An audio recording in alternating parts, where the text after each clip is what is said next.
Halo guys, apa kabar? Bertemu lagi, happy weekend semua. Nah, di weekend ini saya ingin melanjutkan kita mereview dan menginstal Zorin OS guys.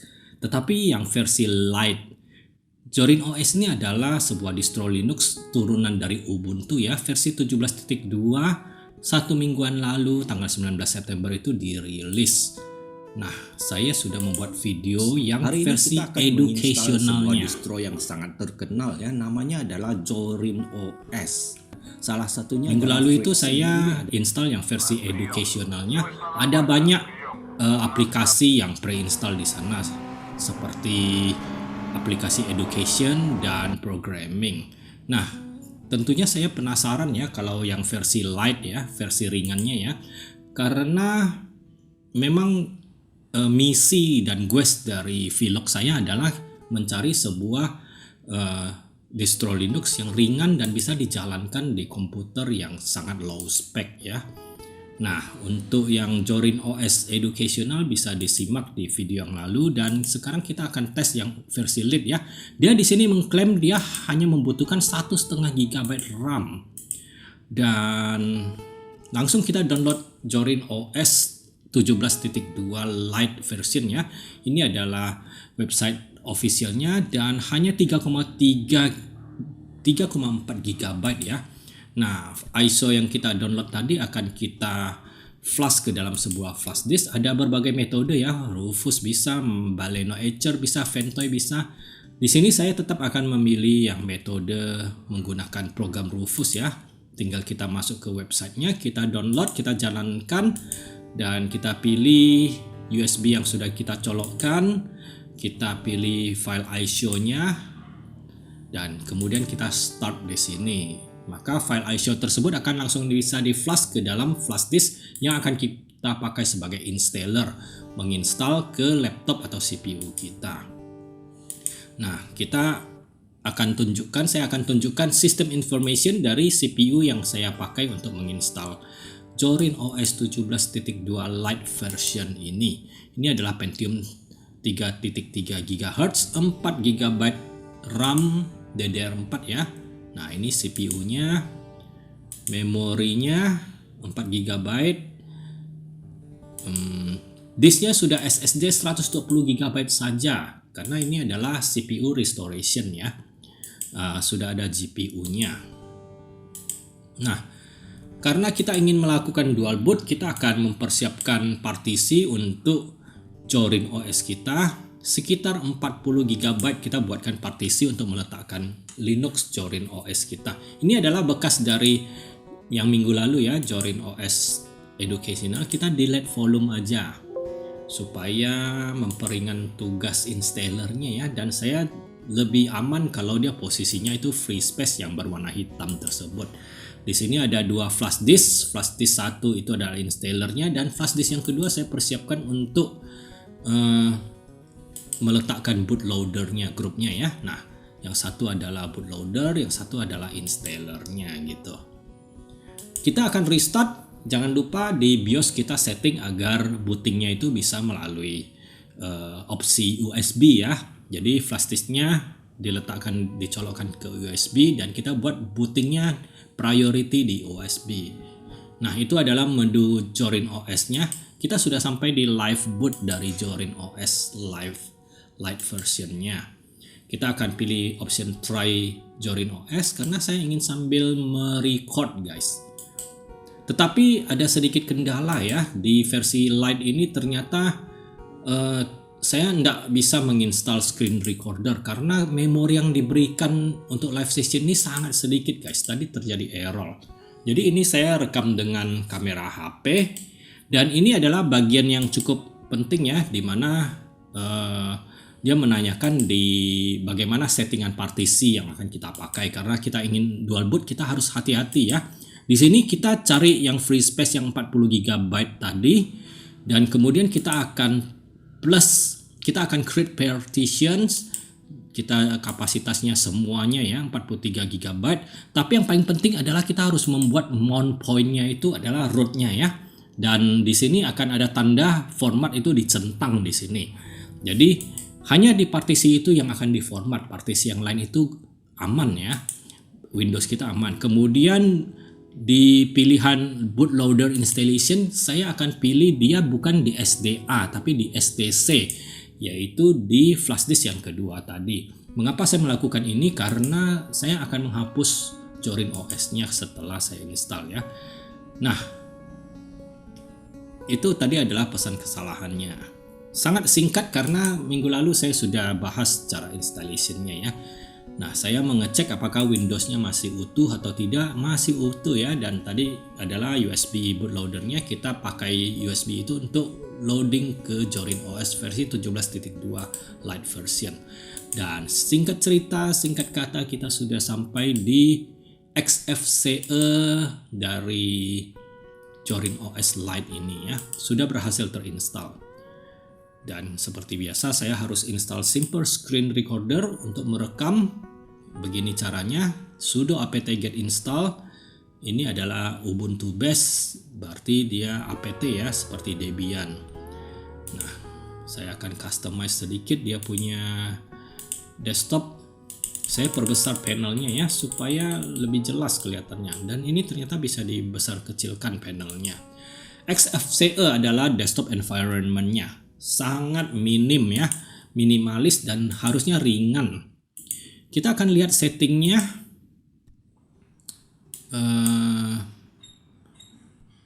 Tidak ada about-nya ya. Kalau KDE kan ada about the system. Ini ada, cuman saya udah lupa ada di mana dia. Tetapi secara sekilas sangat ringan dan sangat cepat, dan installation-nya berjalan dengan baik. Saya akan install NeoFetch supaya kita bisa membaca data singkat ya tentang sistem kita. Kernelnya itu adalah mana kelihatan? 6.8 generic ya. Zorin OS 17.2, XFCE 4.18, memori sudah terpakai 1,3 GB. Kita akan coba lihat test managers-nya. Di sini juga terlihat performa dari CPU sekitar sekian persen ya, 50-an persen, memorinya 42% terpakai. Dan ringan sekali dan sangat minimalis ya dibanding dengan versi educational kemarin yang banyak sekali aplikasi yang sebenarnya hampir tidak terpakai ya. Nah, memori yang terpakai di hard disk cuma 10 GB, jadi masih ada 30 GB. Kalau disimak video saya yang kemarin, educational version itu sangat memakan memori. Kalau nggak salah saya hanya sisa free space itu 15 GB saja dari 40 GB. Nah, saya mau masukkan terminal ini ke panel, ternyata dia masuk ke ujung di sini. Kita perbesar dan saya mau buat dia transparan ya supaya saya bisa menyontek. Kalau ada tutorial dari website, saya bisa intip di backgroundnya. Seperti biasa saya juga install Symmetric untuk warming up ya. Dari terminal kita. Selalu saya install di semua distro. Dan menginstal Toilet untuk menulis tulisan yang gede-gede ya di terminal. Contohnya seperti ini, please subscribe Historical Linux ya. Tidak ada hardtop di sini. Wine juga pasti tidak ada ya. Nah, kita nanti akan menginstal Wine-nya. Seperti biasa saya juga akan ganti wallpaper-nya. Saya sudah AI generated beberapa wallpaper. Bisa dilihat website-nya. Saya ada upload semua wallpaper saya, ada di description. Seperti biasa SFCE ini sangat minimalis ya. Tidak serumit dan selengkap KDE atau Genome. Oh ya, kemarin itu minggu lalu itu kalau educational version itu Zorin OS-nya menggunakan Genome ya. Tetapi Zorin OS ini berusaha membuat desktop environment-nya mirip dengan Windows. Seperti tadi XFCE-nya juga mirip dengan Windows ya. Nah, ini adalah semacam Play Store-nya. Kalau kita mau menginstal software, kita cari aja di situ. Di sini saya agak bingung. Sebenarnya saya itu mencolokkan monitor itu ke television dengan HDMI ya, tetapi tidak ada option output device port HDMI. Kalau yang minggu lalu Genome ada dan rata-rata ada, dan saya pernah memakai XFCE dan LXQT, itu saya berhasil mendatangkan port HDMI. Tetapi di sini tidak berhasil ya, gagal ya. Terlalu minimalis ini. Jadi kalau teman-teman menggunakan HDMI perlu mengulik sebentar agar outputnya bisa masuk ke HDMI-nya ya. Saya cek Pavo controlnya sudah terinstall ya, itu yang tadi ya. Nah, saya jalankan lagi. Nah, tidak ada option HDMI, dan audio yang keluar ini adalah dari speaker ya. Ini adalah sebuah PR yang harus dikerjakan kalau kita menginstal yang versi light version dari Zorin OS ini. Kita langsung testing Office-nya ya. Karena ini adalah LibreOffice Call, semacam spreadsheet Excel-nya Zorin OS, Excel-nya Linux ya. Kalau kita bisa jalankan spreadsheet ini, setidaknya komputer atau laptop yang kita restorasi, kita bisa kasihkan ke ibu-ibu untuk mencatat pembukuan rumah tangga ya, atau sebuah neraca sederhana di toko, dan laptopnya masih bisa terpakai produktif ya. Ini adalah file untuk membuat turnamen. Jadi kalau kita sering menjadi wasit, kita juga bisa menggunakan laptop yang bekas ini untuk dibawa ke arena turnamen ya. Nggak perlu takut dicuri orang laptopnya ya, karena sudah jadul. Saya juga akan ngetes LibreOffice Draw. Nah, dengan settingan yang begitu minimalis ini, mari kita lihat apakah dia bisa melancarkan LibreOffice Draw. Kita coba satu-satu ya. Saya akan mencoba format Adobe Illustrator. Jadi ini adalah file .ai Adobe Illustrator dan terbuka dengan baik dengan LibreOffice Draw ini ya. Ini agak nge-lag sudah karena saya yakin ini high resolution ya. Jadi cukup baik dengan memori 4 GB. LibreOffice ini bisa mengedit grafik dengan LibreOffice Draw yang filenya itu diimport dari file format Adobe Illustrator. Jadi masih bisa kita prakaryakan laptop yang jadul dengan 4 GB ya, menggunakan Zorin OS Lite version ini. Saya mencari close-nya ya. Oke, di sini kita akan testing file yang kedua, yaitu .cdr Corel Draw ya. Nah, ini adalah file proyek saya ya. Saya memetakan pengecatan dinding interior menggunakan Corel Draw dan terbaca dengan baik di LibreOffice Draw ini. Oke, kita tes format yang ketiga, yaitu file .eps ya, mcapsules postscript kalau tidak salah singkatannya ya.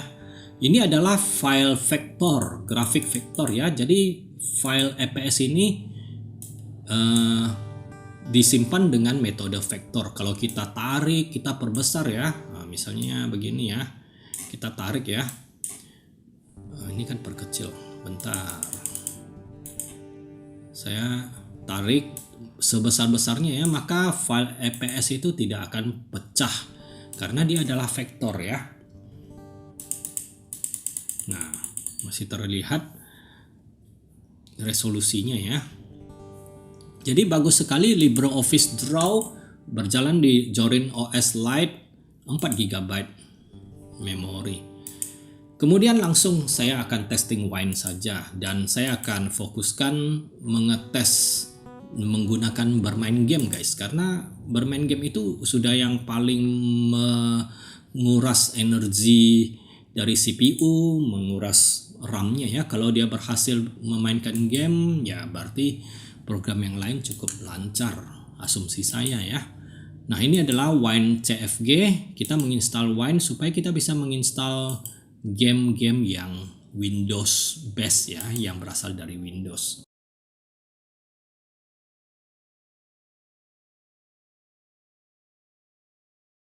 Nah, di sini saya menginstal Need for Speed Underground 2 lagi.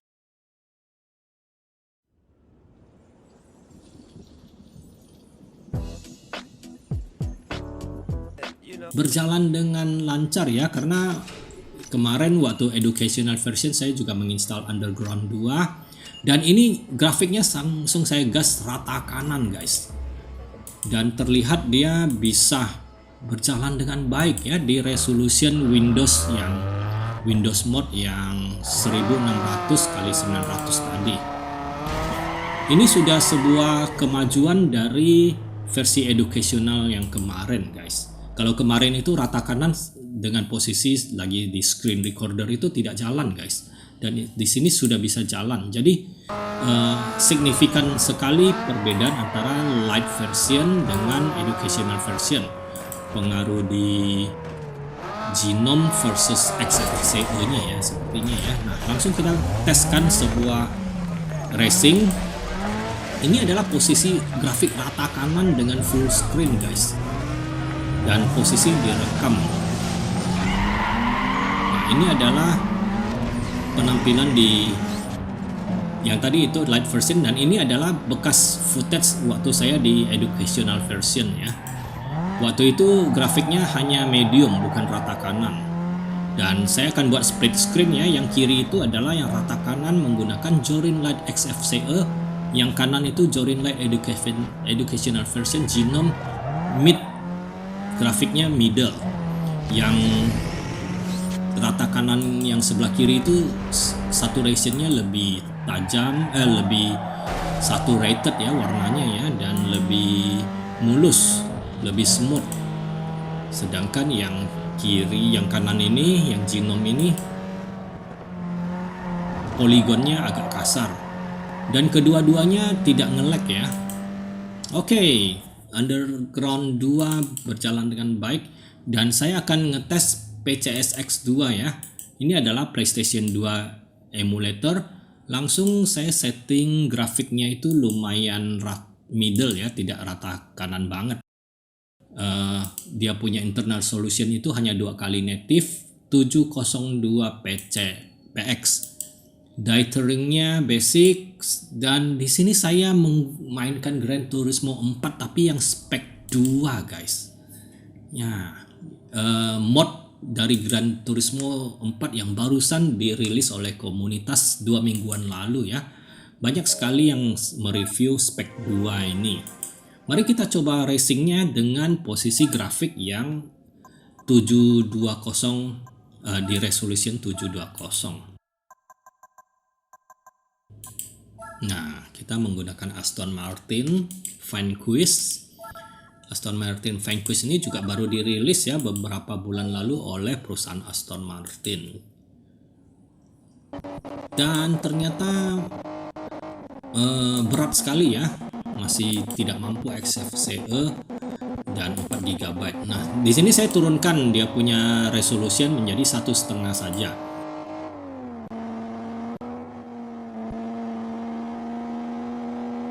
Dan dia sudah mulus. Sekali lagi ini adalah posisi sedang ada screen recorder ya di background ya. So, kita sudah bisa memainkan Gran Turismo 4 spek 2 mode dengan lancar. Kalau saya tidak merecord ini lancar sekali ya. Nah, ini saya naikin sedikit dia punya grafik, tetap masih playable. Baiklah, ini adalah review yang cukup singkat ya untuk Zorin OS Lite version versus yang educational versions. Jadi kalau teman-teman yang ingin menggunakan Zorin OS tetapi tidak mau banyak pre-install application yang sebenarnya tidak terlalu berguna ya di educational versions, bisa langsung menggunakan Lite version ini. Hanya saja dia menggunakan XFCE ya, dan cukup minimalis, jadi harus kulik-kulik sebentar. Baiklah, sampai di sini dulu Zorin OS 17.2 reviewnya. See you again next week. Thanks for watching.